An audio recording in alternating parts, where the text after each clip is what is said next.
मला प्रश्न आले बऱ्याच ठिकाणी की बाबा पॉझिटिव्ह ॲटिट्यूड असणं बरोबर आहे, पण ते आमच्यात कसं आणायचं?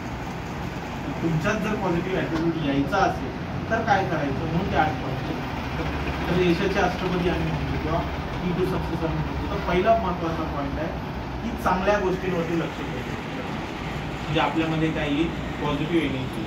चांगली गोष्ट म्हणजे काय? चांगलं हे हा क्लास लावणं हे चांगलं आहे, बरोबर. चांगले विचार, व्यसन, तंबाखू, सिगरेट, दारू, गुटखा यापासून सगळ्या गोष्टी या नको.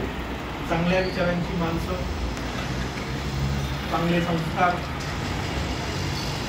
अजून काय चांगलं आहे जीवनात? चांगले आचार असतील,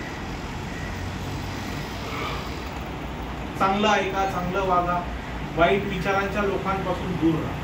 एखादा माणूस तुम्हाला वाटतोय की खूपच वाईट गोष्ट, त्याच्याजवळ बसलं की प्रॉब्लेम क्रिएट होतात, त्याच्यापेक्षा दूर राहा, बरोबर. त्याच्यापासून आपण दूर राहायचं, त्याला आपल्या जीवनातून बाजूला काढून टाका. मग तो नवरा असला तरी चालेल.